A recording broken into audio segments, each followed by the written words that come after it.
Assalamualaikum warahmatullahi wabarakatuh. Alhamdulillah alladzi khalaqal mauta wal hayata liyabluwakum ayyukum ahsanu amala wa huwal azizul ghafur. Asyhadu an la ilaha illallah wahdahu la syarika lahu wa asyhadu anna Muhammadan abduhu wa rasuluhu la nabiyya ba'dahu. Qala Allah ta'ala fil Qur'anil Karim. A'udzu billahi minasy syaithanir rajim. Bismillahirrahmanirrahim. Ya ayyuhalladzina amanu kutiba 'alaikumus shiyam kama kutiba 'alal ladzina min qablikum la'allakum tattaqun. Jemaah yang dirahmati Allah Subhanahu wa taala. Senantiasa kita menghadapkan puji syukur kehadirat Allah Subhanahu wa taala karena pada hari ini kita sudah berada di 21 hari. Ini kita sudah memasuki pada fase yang terakhir, yaitu 10 terakhir di Ramadan 1440. Mudah-mudahan Allah Subhanahu wa taala terus memberikan kita kekuatan, kesempatan dan kesehatan sehingga bisa melaksanakan Ramadan tahun ini lebih baik dari tahun-tahun sebelumnya. Kemudian salawat dan salam disampaikan kepada orang Nabi Muhammad sallallahu alaihi wasallam. Jemaah yang dirahmati Allah Subhanahu wa taala. Pada kesempatan ini kami akan menyampaikan berkaitan dengan istighfar. Sering sekali jemaah yang dirahmati Allah Subhanahu wa taala, setelah kita selesai melaksanakan sholat, lantas yang terucap dari lisan kita itu adalah kalimat istighfar. Astaghfirullahaladzim. Ini salah satu indikator bahwa manusia hamba Allah itu tidak terlepas dari kesalahan-kesalahan, baik itu kesalahan dari lisan kita, kesalahan dari perbuatan tangan kita, mata kita, gerak-gerik tubuh kita. Karena kita ini adalah hamba Allah yang lemah dari segala sisi. Makanya kita dianjurkan untuk beristighfar sebanyak-banyaknya. Karena kita manusia yang lemah dan tidak terlepas dari segala bentuk kesalahan dan dosa ketika kita mengalami kehidupan di dunia ini. Jemaah yang dirahmati Allah Subhanahu wa taala. Istighfar adalah salah satu solusi yang diberikan oleh Allah Subhanahu wa taala kepada kita.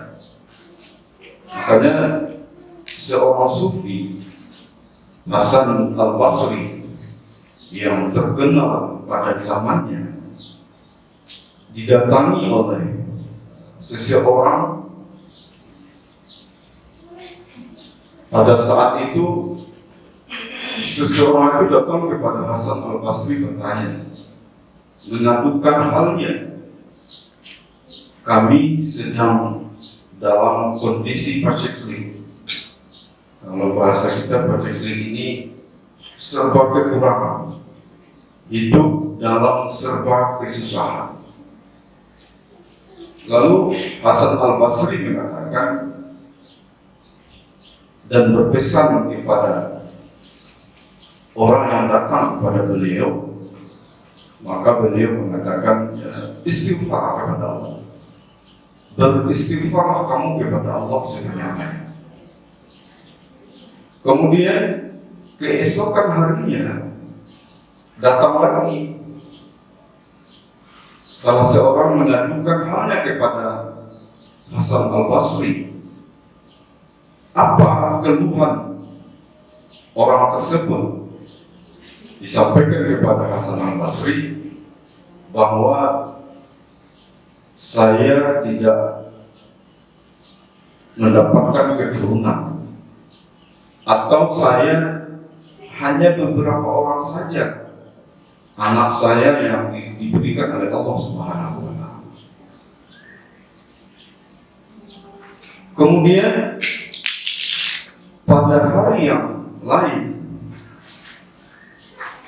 datang lagi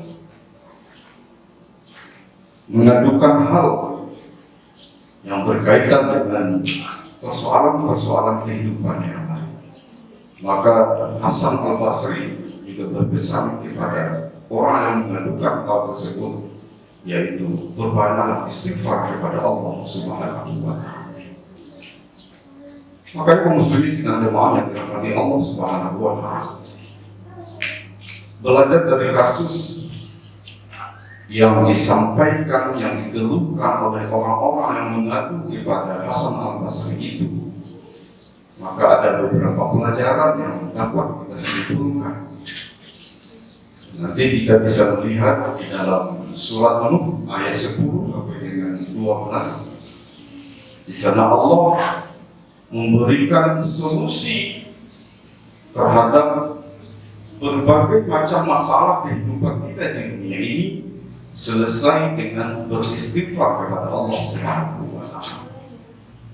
Oleh karenanya di dalam surat Nuh ayat 10 Allah Subhanahu wa Ta'ala berfirman, "Faqul tastaghfiru rabbakum innahu kana ghaffar." Allah mengatakan kepada mereka, beristighfarlah kepada Tuhanmu, innahu kana ghaffar, sesungguhnya Allah itu Maha Pengampun. Kemudian di ayat selanjutnya, yursilis samaa alaikum midrara, kami turunkan air dari langit untukmu. Kemudian dilanjutkan dengan ayat yang ke-12, wa yumdidukum bi amwalin wa banina wa ja'al lakum jannatin wa ja'al lakum anhar. Kami tambahkan harta, kami tambahkan anak, dan kami jadikan kebun-kebun, dan juga kami jadikan sungai-sungai untuk memenuhi kebutuhan hidup. Inilah salah satu jawaban di dalam Al-Quran yang diberikan kepada kita solusi ketika kita menghadapi persoalan-persoalan kehidupan di dunia ini.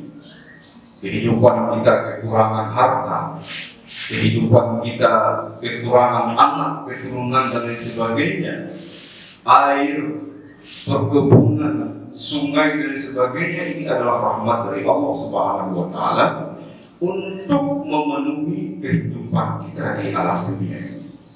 Maka oleh karenanya jemaah yang dirahmati Allah Subhanahu wa Ta'ala, kita tidak perlu gelisah, kita tidak perlu resah dalam menghadapi situasi kehidupan dunia ini. Ketika kita menghadapi semua permasalahan di dalam kehidupan yang kita rasakan pada saat ini, maka kita sebagai orang yang beriman harus kita kembalikan kepada Allah Subhanahu wa Ta'ala. Sesuai dengan pesan Hasan Al-Basri, perbanyaklah istighfar dalam segenap apa saja yang sedang kamu lalui, segenap apa saja yang sedang kamu rasakan, kamu hadapi dalam kehidupan ini, maka kembali kepada Allah dan beristighfar dengan sebanyak-banyaknya, dan itulah solusi yang diberikan oleh Allah Subhanahu wa Ta'ala sebagaimana yang tertera di dalam surat Nuh ayat 10 sampai dengan 12 yang kami bacakan tadi. Jadi inilah beberapa hal barangkali yang perlu kita imani, perlu kita hayati betul ketika kita sedang berada dalam masalah, ketika kita berada dalam kekurangan dan persoalan-persoalan lain dalam kehidupan, dalam pekerjaan, rumah tangga, maka semua itu kita kembalikan kepada Allah Subhanahu wa Ta'ala dengan memperbanyak istighfar kepada Allah Subhanahu wa Ta'ala. Hadanallahu wa iyyakum ajma'in. Assalamualaikum warahmatullahi wabarakatuh.